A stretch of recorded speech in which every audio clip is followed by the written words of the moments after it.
Let me start today by introducing our speaker today. Warm welcome to Sri Shailendra ji, who is the founder and the CEO of Sustain Mantra.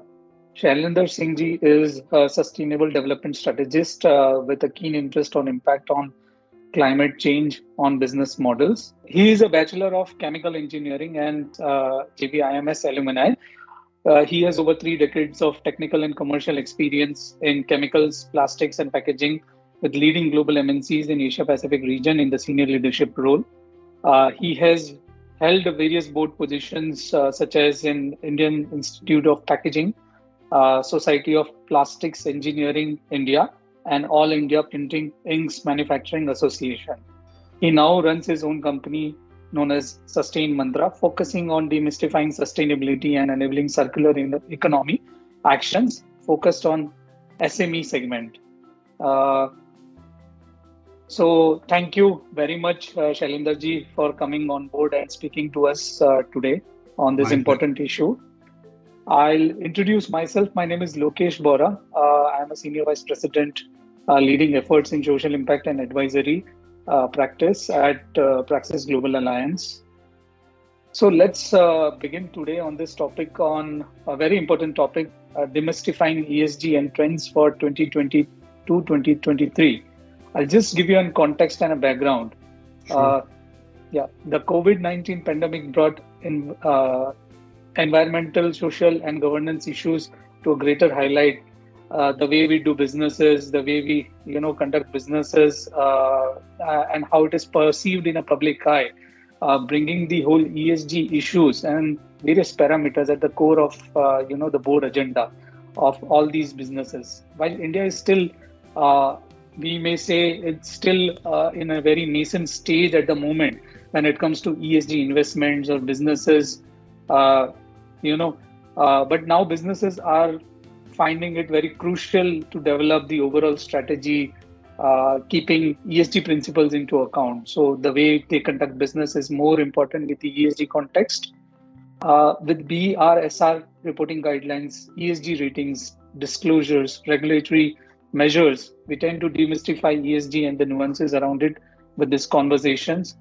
So thank you again, Shailendra ji, and let me start off by asking you, what is ESG and what is its relevant today in the industry?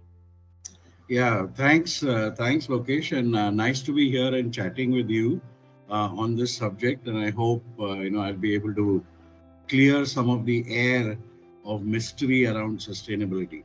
So first, the simple part, right? What is ESG? ESG stands for environment, social, and governance aspects, and very often this is also interchanged with the word sustainability. And to your question of its relevance today in the industry, I think you kind of gave a couple of pointers in your opening remarks, particularly COVID and its impact on business models and how that has raised awareness around having sustainable business models. But very simply, at a very high level, it is a risk mitigation plan. You'd be surprised that when there was a review done of several leading companies across the world, climate change and its impact on business models didn't even appear in the top 10 risks till as late as 2013. And over the last 9 to 10 years, it has now become top 3 in almost every company worth its salt. So with the anticipated impact of climate change, what is your risk mitigation strategy? How are you currently oriented on the environment, social, and governance sort of, if I may use that word? And so that's essentially what it's about for corporates or for industry. If I were to put it again very simply, every business has an impact on its environment, its community, and the stakeholders. Likewise, the stakeholders have an impact on the business, and that interplay is what ESG is really all about. Now, many people, what's also happening, and again, I think you made a reference in the opening remark that regulations are beginning to evolve. Consumer behaviors are changing, especially the Gen Z and millennials. They're now looking at companies to work with or buy products from that have a purpose. And you and I have been in corporate world for many years. Purpose-driven companies are now becoming more and more sort of popular jargon.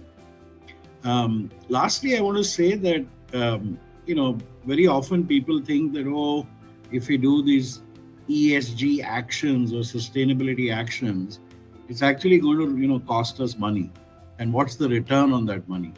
Whereas what I have found in my engagement with several companies across different sectors is that the first benefit of doing an ESG assessment actually leads to an efficiency uh, payoff. You discover wastages, you discover how to reduce wastage, improve efficiency, and so on. And so I think in the first baby step itself there is a payoff. Now, of course, it's easier said than done, but I hope this one word sustainability, which means so many things. I hope I've been able to give some simple explanation of what this is all about. Absolutely, absolutely. And these are, most striking and relevant points. As you mentioned, the last point, return on investment. Where is the Yeah. payoff? So why business would, invest? So, Yes. so this brings to the next question is, I mean, then where is which are these sectors and where is the ESG adoption, or where is this uptick which is happening on, which all verticals? Yeah, I must say first, again, at a broad level, there is increased awareness of, what sustainability is and what is ESG, etc. And I work with the MSME segment in particular. And a couple of years ago, it was, oh, it's nice to do, and it was, we were reaching out, but of late, especially the last year and a half, there have been more corporates wanting to reach out and understand, what sustainability is, what can we do, etc. So I think there's increased awareness across sectors. Then, particularly if we see in the last let's say 3 to 5 years, and in the coming 3 to 5 years, some sectors have always had a little bit of a bad name. So let's say sectors like energy, transportation, cement, plastics, plastic products or packaging. And so that's where we see many large corporates who actually formulated a strategy around how to improve their ESG footprint. But today, I think, as you can well appreciate, sustainability applies to any business, literally on this planet. Whether you're making a product or providing a service, it doesn't matter. Which sector you're in doesn't matter. But the second thing around, where you see an uptake, to your question, you mentioned about the BRSR report.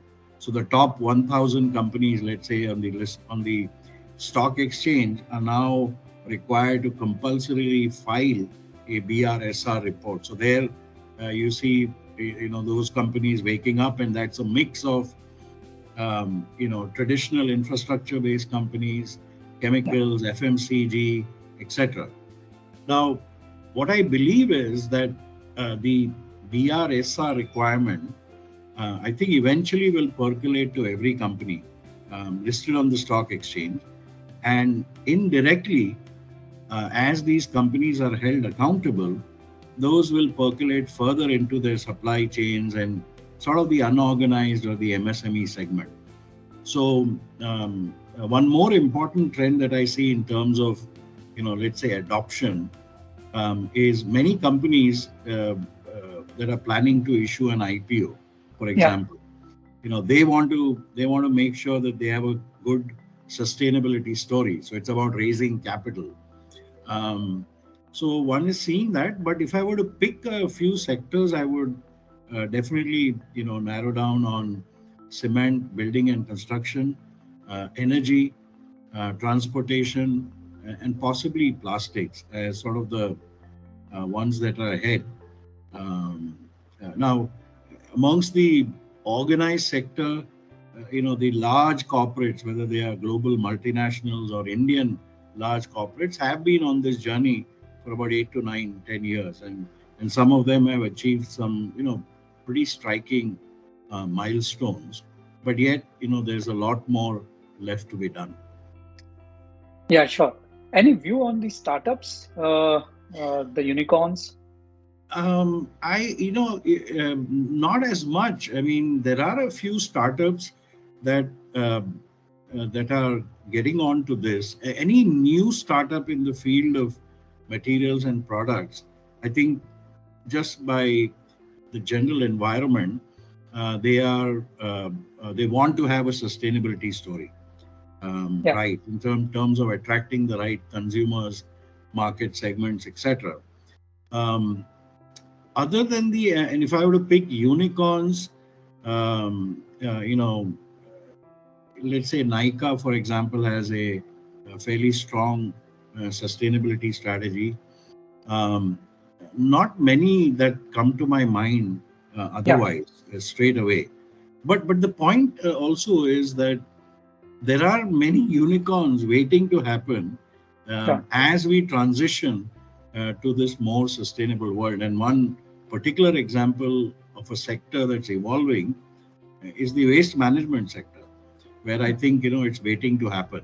Estimates have put this market size at anywhere between 60 to 80,000 crores, and with the kind of focus that's coming here, I won't be surprised that the next set of unicorns will have a couple of them that are based out of arising out of a business model that's good for the environment. Hmm. great. Yeah.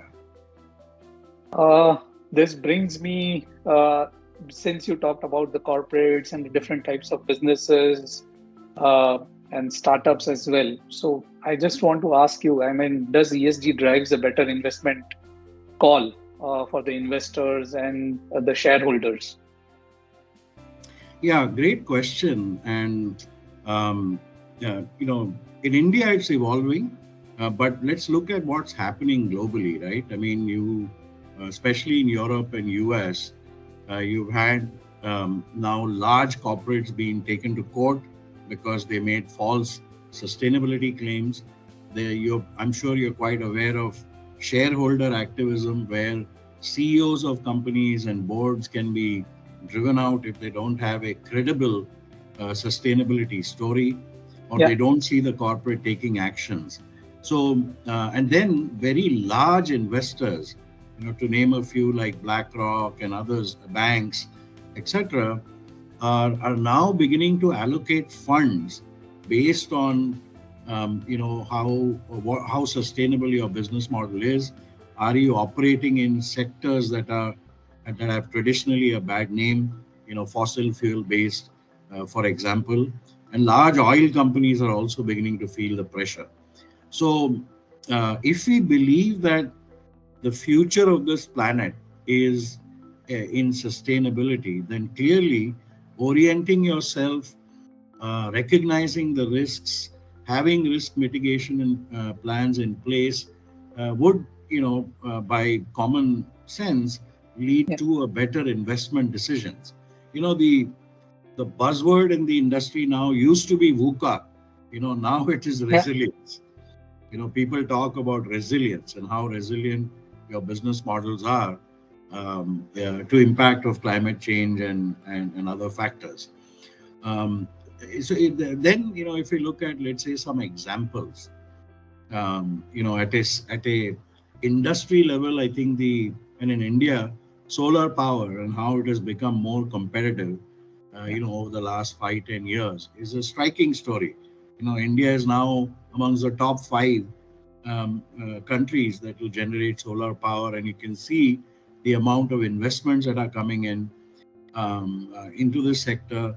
Every industry worth its salt is adopting it, but there was a clear economic value to it, right? The cost of yeah, solar power is significantly lower than traditional thermal power uh, uh, generated electricity. So that's one example. Even there, there's still ways to go. Um, and just to give you an example, and maybe this may strike a chord with the audience, what if you had distributed solar power? Imagine the number of rooftops in this country, and Yeah, if you could have a local grid that powered, a district or a taluka, the possibility is immense. that Then will it's be not, fun. yeah, I mean, you just imagine, right? Of course, easier said than done because governments have a stake in the electricity board. What do you do with assets on the ground? And we still don't have a credible pathway of delinking completely from, let's say, coal powered stations, especially for a country like India, which is in a developing mode. If I were to then, let's say, take an example of a company that has done very well, ITC comes to mind. I think they Yeah, have a fantastic story, and they started working on this way before it even became popular. Many of their businesses are water positive, they are carbon positive, they have a great social impact story that leads into rural India, farmer incomes, etc. Now, um, when I talk to some friends, they believe that all of that hasn't kind of impacted their share price a lot. So there's still some upside there. But I do believe that eventually it'll get multiples much better than many other companies. It has certain historical um, attachments because of the tobacco business and so on. But aside of that, when you look at the kind of programs that they have done way ahead of time, so that to me is a good example. Lastly, at a sectoral level across industries, what what really sustainability enables when you begin this journey, you start with a baselining of where you are, and in the process you discover many things about your operations. You kind of rethink every step of your operations, and that in itself is a good practice, irrespective of whether you want to be a sustainable business or not. So, looking for inefficiencies, reducing waste, improving resource utilization, those are good things, and it's an immediate payoff of having a sustainability story.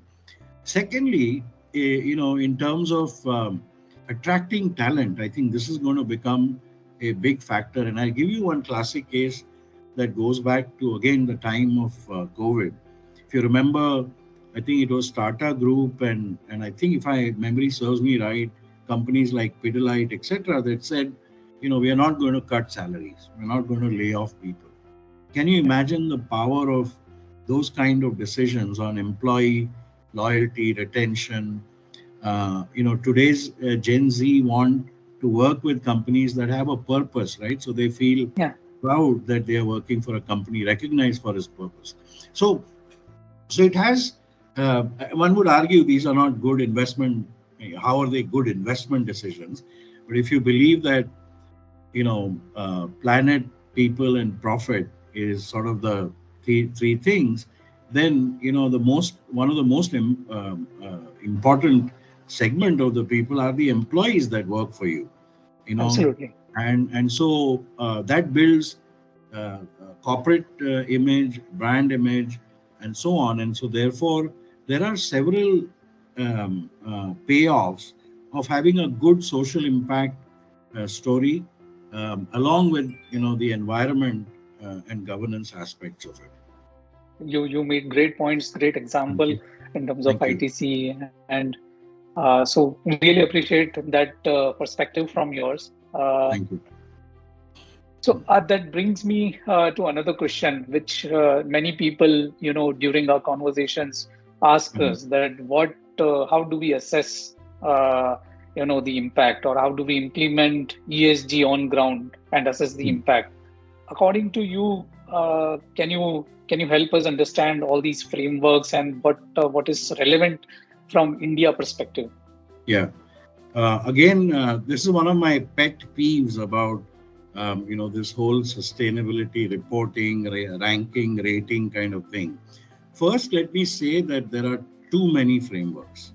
I think on last count, I remember reading somewhere that there were more than 30 to 40 frameworks available. I think that only leads to confusion. Now, the good news is that some of the top frameworks have kind of decided to work together. So they're kind of merging and arriving at one common framework. These are evolving. The most recent one that the IFRS has adopted, or the International Sustainability Board is promoting. So there seems to be a little bit of consolidation of frameworks.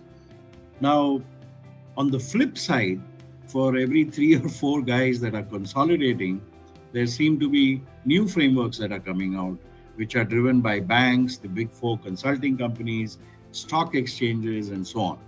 So I wish there were, my sort of desired state would be 2 or 3 frameworks that apply globally.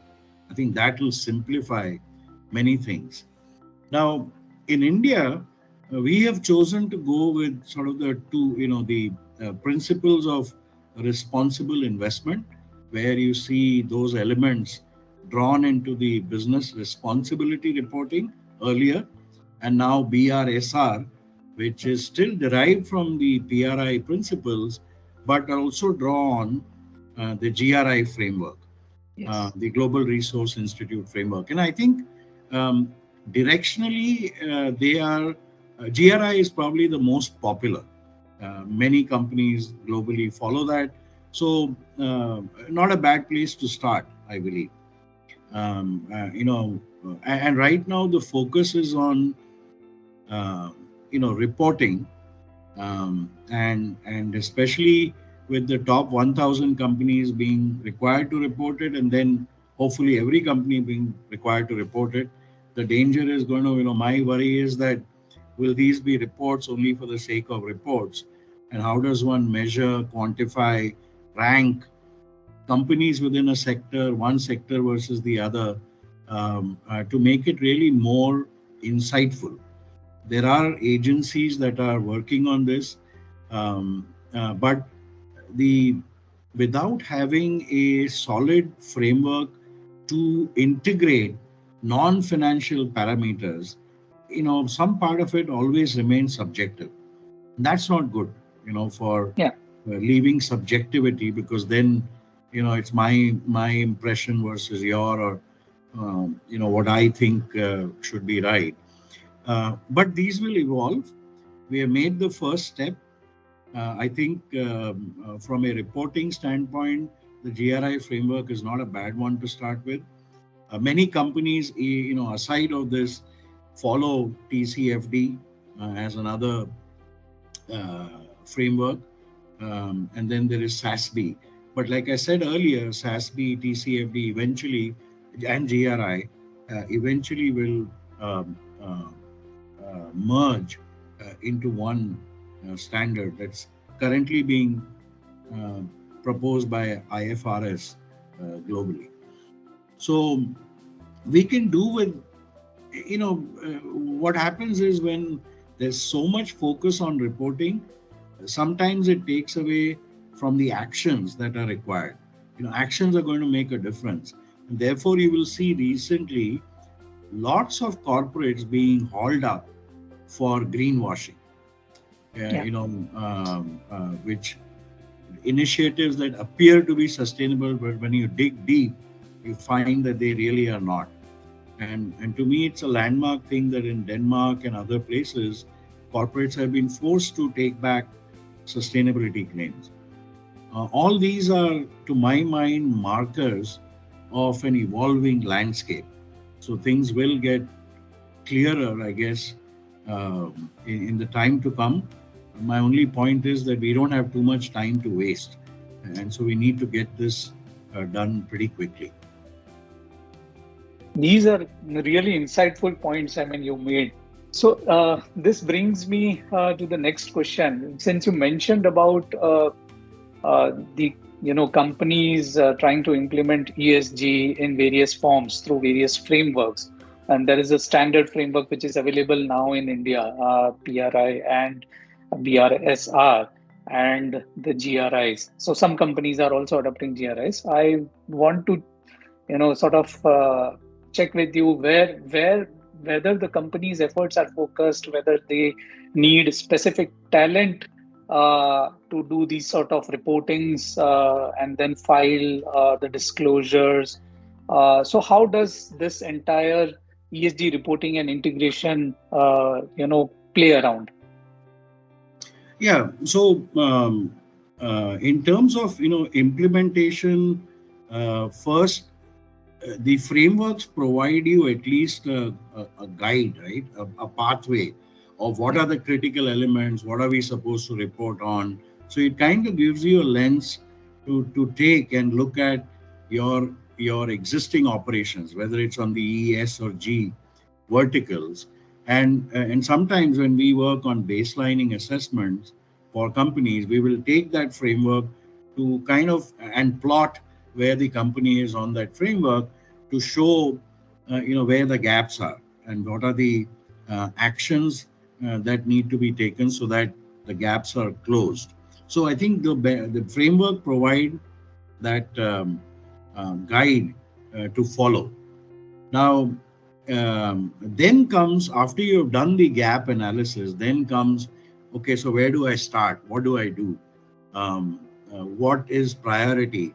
And I always believe that if you want to have a credible story, it starts with the governance of the company. How are you configured? How is the Yeah. board thinking about it? How is the management team thinking about sustainability? How often does it get discussed? How are you organized to communicate around sustainability to the last man in the organization? So it's all about the will and the commitment of the board to drive the sustainability agenda. If you don't have that, then I think everything else, to my mind, falls apart. So that's one. And usually that it may sound very simple. Oh, let's issue a couple of policies and let's at least look good. But that's greenwashing, right? If you don't have Yeah. credible plan behind it. Now, the social impact part, I think in India at least, several companies have been implementing CSR, and now, as you know, there is a law, and the law prescribes where which areas to focus on, what would contribute, what would be considered as a CSR, etc.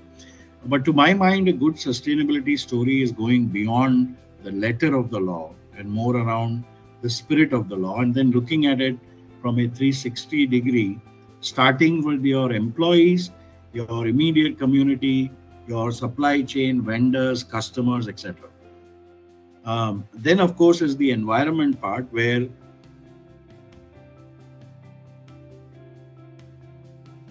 complying with the environmental regulatory laws in the country. What else am I supposed to do? How does sustainability go beyond what is popularly called as EHS? And that's where the challenge is, I think.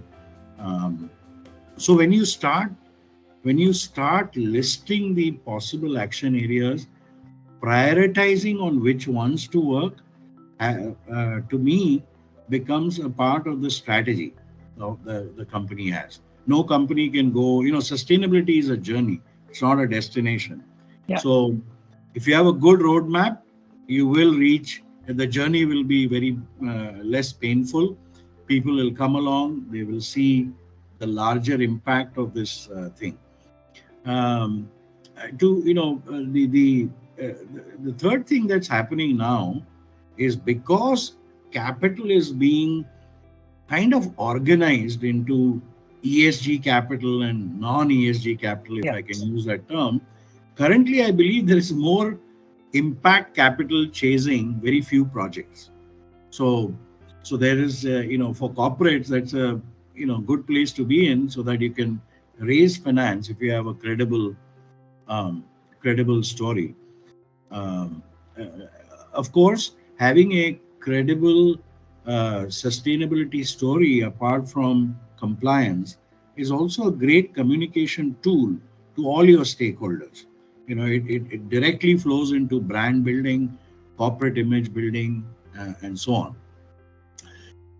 Where I see the biggest sort of benefits coming from, and again, it brings me to my favorite subject, which is the MSME.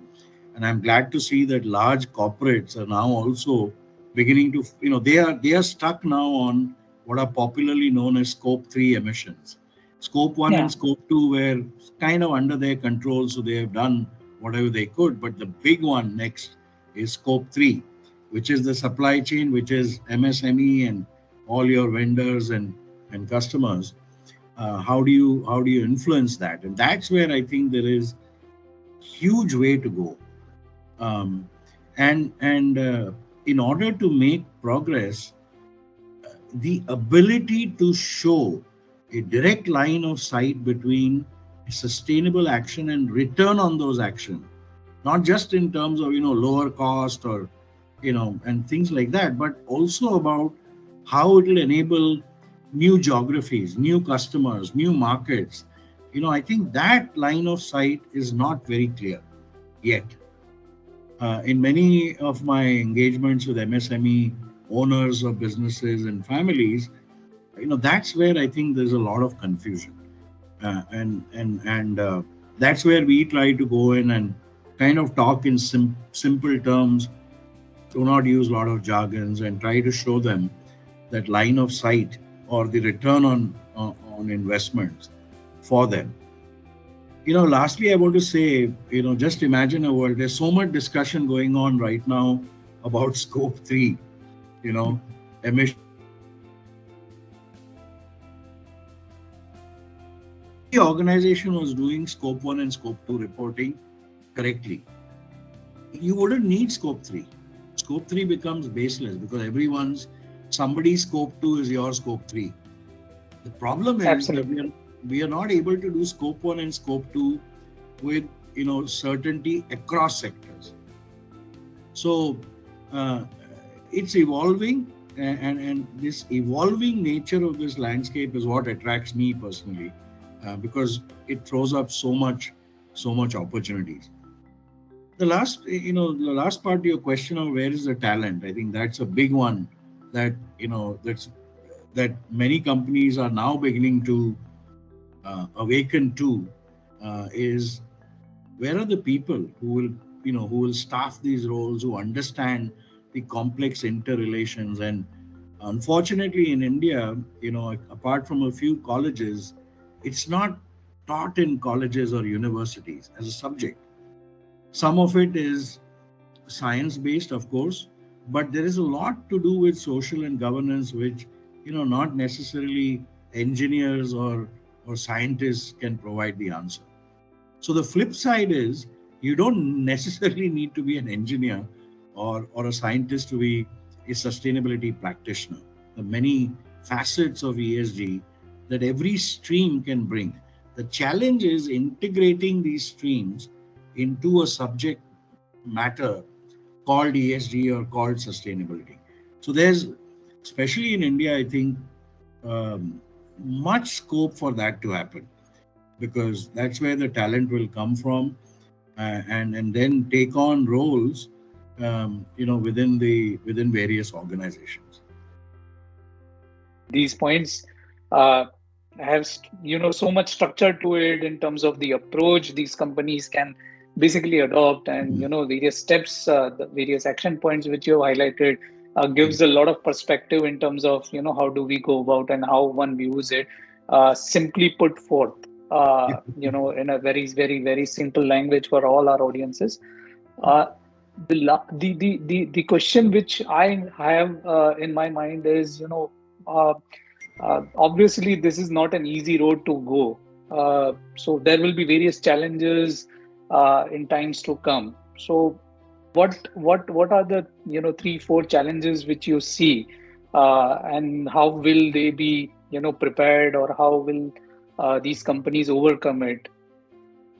Yeah, great question, and we could spend a day talking about this. But Let me try to give very high view of this. Right. First Yeah. of all, I think the challenge. Now it's very widely known. It's been reported that despite all the talk, despite all the actions, we are behind as a planet on the 1.5 degree Paris Agreement. We are way behind. So, in fact, many people think we're going to miss the 2030 targets. I am one of them.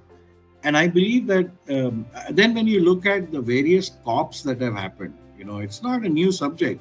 It's been there for 20 years, Kyoto, Paris, and so on. So I believe first, there is a lack of what I call a global shared vision. Everyone, there isn't a shared vision that uh, even heads of countries can agree on. Um, and so, what it essentially means is let's put the planet first above all other considerations. So, I think and there's a lot of work being done. UN and other organizations are trying to get that shared vision. The second challenge is, as you know, intuitively, if you were to transition to this new world which is sustainable, no single company or country can make it happen. And it has to be a system change, which means we have to learn new skills. And that one skill, I think, that's very important for attitude is collaboration.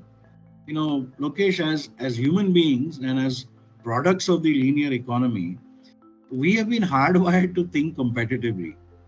It's easy to say let's collaborate, but under what circumstances do you collaborate? When I say collaborate, you even collaborate with your competitors, you know in a way. So so that's a big challenge. Collaboration doesn't come easily. The frameworks of collaboration are still evolving. And then, of course, is into my mind the funds, the transition funds. Where are they going to come from? The G7 took in, they committed to raising $100 billion every year for the next 10 years. In 2015, I think it was. But it's only they've been able to generate only $20 billion. So there is this. Where is the money going to come from? So the commitments are not being lived up to, and then when you see that, it starts percolating into countries, into sectors. Then you have individual agendas. Like India said, hey, we did not contribute to the way the world is now, so we will be carbon neutral by 2070. The rest of the world can go 2050. China said 2060. There is some truth in it. But you know to me, these are individual agendas that are coming and blocking that collaboration spirit. So there are times I feel that, wow, this is impossible. We are never going to get there. you know Imagine, when did the last time did all countries collaborate on any project? you know so it's impossible to achieve. But when we see the amount of efforts, that some countries are taking, I mean, the latest example being that of Patagonia saying that, we are dedicating this business to the planet. I mean, amazing stuff. So we need more examples that will motivate people to work on this. um, the last thing I want to say on this is, if we drive change based on fear, I don't think that will ever work. To a common man, unless it becomes part of your life, you know, don't tell me I have to change because there's going to be a flood someday or an earthquake someday. I have survived so far. I think we'll survive going forward. So connecting that drive using fear as a motivator isn't going to work. And uh, so it has to be something more than fear that will change behaviors across the planet. To me, that's the biggest challenge, and that's what in my engagements, In our company, we believe that without collaboration, without commitment, without communication, and without commerce, as in value creation, these changes will become very difficult and impossible to hold. So, um, almost if you're a sustainability professional, you have to be an optimist, I believe. Otherwise, there are days when things look great, and there are days when you think it's hopeless. It's not going to happen ever.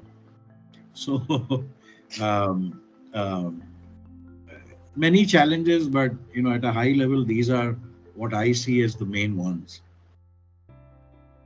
Absolutely, and I couldn't agree more with you on these points because the mindset, the attitude of the entire stakeholders, the big ones are the ones which are defining a lot of in terms of the industry, how the industry goes. For example, EV industry in India, at least in the context of India, probably I see that shift is happening.